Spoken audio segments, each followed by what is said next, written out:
നിൻ്റെ മുടിഞ്ഞ മാജിക്കിന് വേണ്ടി ഞാൻ 15,000 രൂപ അന്ന് തന്നു, ഇനി 5 പൈസ പോലും തരില്ല, നീ എന്ത് ചെയ്ത് കഴിഞ്ഞാലും പ്രശ്നമില്ല എന്ന് പറഞ്ഞു. ഞാൻ തീരുമാനിച്ചു, എന്ത് ചെയ്ത് കഴിഞ്ഞാലും പ്രശ്നമില്ല, ആർക്കും പ്രശ്നമില്ല. അപ്പോൾ മുന്നിലുള്ളത് മരണമാണ്. മരണം എന്ന് പറയുന്ന ഒരു കറുത്ത രൂപം എൻ്റെ മനസ്സിലേക്ക് കടന്നു വന്നു.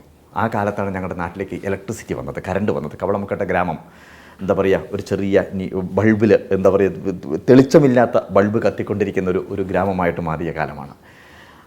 ഞങ്ങളുടെ വീട്ടിലേക്ക് കയറുന്ന സ്ഥലത്ത് തന്നെയാണ് ട്രാൻസ്ഫോമർ ഉള്ളത്. എൻ്റെ മനസ്സിൽ മരണം എന്ന് വന്ന സമയത്ത് പെട്ടെന്ന് ഓർമ്മ വന്നത് ട്രാൻസ്ഫോമറിന് മുകളിൽ കയറുക, കമ്പിയിൽ കയറി പിടിക്കുക എന്നുള്ളതായിരുന്നു. തീരുമാനിച്ചു. അങ്ങനൊരു സന്ധ്യയ്ക്ക് ആ ദിവസം, അച്ഛൻ പറഞ്ഞ ദിവസം തന്നെ, ആ സന്ധ്യയ്ക്ക് ഞാൻ ആ ട്രാൻസ്ഫോമറിന് മുകളിൽ കയറി പിടിക്കാൻ വേണ്ടിയിട്ട് പോയി. ട്രാൻസ്ഫോമറിന് മുകളിലേക്ക് കയറി പിടിക്കാൻ ഒരുങ്ങുന്നതിന് മുമ്പ് എൻ്റെ കൂടെ പഠിച്ച രാജൻ എന്ന് പറയുന്ന ഒരാൾ, അയാളെന്ന് ആശാരിയാണ്, ഞാൻ മുമ്പ് സൂചിപ്പിച്ചിട്ടുണ്ട് രാജനെക്കുറിച്ച് എനിക്ക് ഒരുപാട് പറയാനുണ്ടെന്നുള്ളത്. രാജൻ സന്ധ്യയ്ക്ക് കുളിക്കാൻ പോവുമായിരുന്നു. രാജൻ കണ്ടു ഞാൻ ട്രാൻസ്ഫോമറിന് മുകളിൽ കയറുന്നത്. രാജൻ എൻ്റെ ഷർട്ടിൽ പിടിച്ച് താഴേക്ക് വലിച്ചിട്ടു.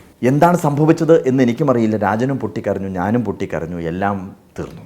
വിവരം നാട്ടിലെല്ലാം പാട്ടായി, വീട്ടിൽ പാട്ടായി, പ്രശ്നമായി. അന്ന് ഞാൻ ഉറങ്ങിയില്ലേ എന്ന് എനിക്ക് അറിഞ്ഞുകൂടെ. രാത്രി ഞാൻ കിടന്നു. പിറ്റേ ദിവസം രാവിലെ ഞാൻ ഉണരുന്നത് അച്ഛൻ തൊട്ടടുത്തിരിക്കുന്നുണ്ട്.